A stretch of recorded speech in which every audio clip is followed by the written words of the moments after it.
Je crois dans Marc 12, au verset 28 à 31, on dit l'un des scribes lui demanda quel est le premier de tous les commandements. Jésus lui répondit, voici le premier, écoute ô Israël, le Seigneur notre Dieu est l'unique Seigneur. Tu l'adoreras ou tu l'aimeras de tout ton cœur, de toute ton âme, de toute ta pensée, de toute ta force. Et voici le second commandement, aime ton prochain comme toi-même.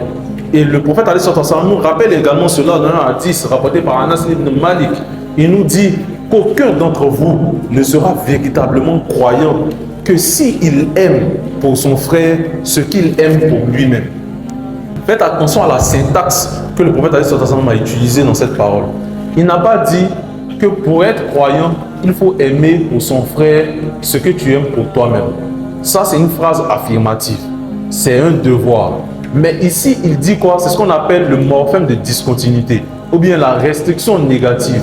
C'est-à-dire que le prophète te dit, tu ne seras croyant que si tu aimes pour ton frère ce que tu aimes pour toi-même. Je prends un exemple basique.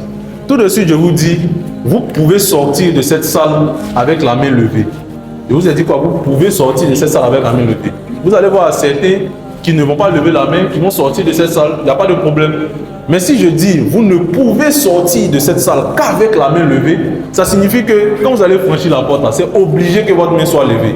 Donc ici, le prophète sallam dit quoi? Aucun d'entre vous ne sera croyant que s'il aime pour son frère ce qu'il aime pour lui-même. Ça signifie qu'il n'y a aucune autre manière d'être croyant. Si tu es croyant et que toi tu n'aimes pas pour ton frère ce que tu aimes pour toi-même, c'est qu'en ce moment-là, tu n'es pas encore arrivé à la croyance. Donc imaginez ce stade. Et Allah il dit ça dans le Coran. Il dit, vous n'atteindrez la véritable piété que si vous faites largesse de ce que vous chérissez. Vous avez un boubou à la maison, là. Vous avez une montre à la maison. Personne ne doit toucher.